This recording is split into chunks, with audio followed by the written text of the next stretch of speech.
السلام عليكم ورحمة الله وبركاته. أعزائي المشاهدين، أهلا ومرحبا بكم في قناتكم تامر أبو المعاطي وممنوع من العرض. فيلم الليلة فضيحة العمر، فيلم بقى قصة جميلة جدا جدا جدا جدا. بطولة النجمة شيريهان، طبعا فاكرينها، والفوازير والحاجات الحلوة بتاعت زمان دي والفن الجميل. هنا قايمة بدور بنت غلبانة في الشارع، بتسرح كل يوم بمناديل بتاع بكلام من ده، وعايشة عيشة تعبانة يعني جدا جدا. بس المهم ان عندها حاجة في كليتها تعبانة جدا جدا، فبمرض خطير. يعني الدكتور اللي ايه اللي بتروح له مين؟ كمال الشناوي. هو دكتور لعوب بقى، يعني ايه، شايف نفسه بقى كده، وابنه وكيل نيابة هشام سليم. ومع ذلك هو لسه برضه بيلعب بديله لغاية دلوقتي وبتاع، وكان بينت ايه بيجوز ابنه، وفرح جميل وكل حاجة وبتاع. فجأة هي هتروح تكشف عنده عند كمال الشناوي مرة واثنين وثلاثة. لكن فجأة في يوم من الأيام كده هتلاقي فجأة البوليس إيه راحت تعبت، وهتلاقي البوليس جه الإسعاف خدها، والبوليس خد كمال الشناوي لأنها اتهمته بتهمة إنه اغتصبها. ازاي بقى كمان الشناوي يغتصبها؟ فهي بتحكي بقى، طبعا هيجيبوها وهي بتحكي، تقول ده داخل عليا وقال لي جبت لك علاج جديد وعملت لك مش عارف ايه وكده، ويجيبوه ايه، وتجيب لقطات، ويجي دي لقطات ليه وهو بيتهجم عليها. في نفس الوقت هيكون الشهود موجودين، اللي هو ايه جارتها وجوزها، يشهدوا بنفس كمان ان هم دخلوا لقوا هدومها متقطعه، وكان هو ايه كمال الشناوي كان يتهجم عليه. طبعا هشام سليم هيتجنن، طبعا ابوه مش بتاع الكلام ده، وكمال الشناوي هيتجنن. ايه ازاي الكلام ده حصل، ازاي الكلام ده حصل. من هنا لهنا بقى هيراقبها، وهي بقى ضميرها هيأنبها وتتعب وهتروح المستشفى. فهتبعت تقول له تعالى ما اقول لك على الحقيقه بقى، تقول له هشام سليم. هتطلع بقى الحقيقه المفجعه بقى طبعا في نهايه الفيلم، اللي هي ان كمال الشناوي يطلع ابو شريهان. ازاي ابوها بقى؟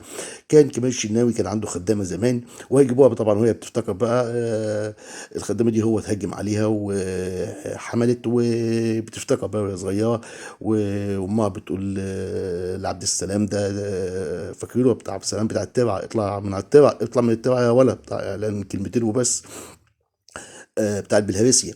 هتقول له تعالى، هتقول له روح قول ايه، خد البت ووديها لابوها كمال الشناوي. فهتجيبه بقى حته بقى جميله، فلاش باك بقى، وهي رايحه واخدها ورايح لكمال الشناوي، وبيكرشه ايه وبيزعق له، انت أنت اللي جابك هنا، دي مش بنتي، دي مش بنتي وبتاع. فهشام سليم هيقول لابوه لازم تعترف بيها عشان تسقط منك نقطه ايه الاغتصاب. تخيلوا ان هو نفسه يقول لك لا ما حصلش كمال الشناوي ايه، ويثبت على نفسه تهمه ليه الاغتصاب علشان خاطر ما يقولش انها بنته. في نفس الوقت هشام سليم هيجيب اللي الشاهد، اللي هي مين اللي اغتصبها ساعتها. هي كانت اتفقت مع واحد معاه في الجواش ان هو ايه جوزها عوفي، وكتب عليها وهو اللي ايه نام معاها يعني، عشان تثبت واقعة الزنا على كمال الشناوي. ومع ذلك كمال الشناوي مش عايز يعترف، والولد نفسه هيثبت التهمة على كمال الشناوي، يقول ما حصلش. وهشام سليم هيتجنن طبعا، يقول لا دي اختي، وكمال الشناوي كذا كذا. لكن هتبقى ايه يعني، النهايه كانت مفجعه شويه، لان القاضي هيحكم عليه بحكم جامد. طبعا هم ما جابوش الحكم في نهايه الفيلم، وسابوا النهايه ايه مفتوحه. فيلم رائع جدا جدا، من روائع كمال الشناوي في الاداء والتمثيل بصراحه. وشريهان طبعا جميله سندريلا، يعني حاجه في قمه الجمال والروعه بصراحه.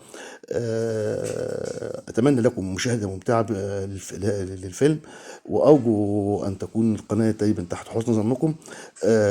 والأفلام اللي بنختارها دايما تكون عند حسن ظن بيها وظنكم، وتمثل لكم المتعة والإيه والرغبة في الاشتراك، وجميع حبايبكم يخشوا معانا في الاشتراك في القناة.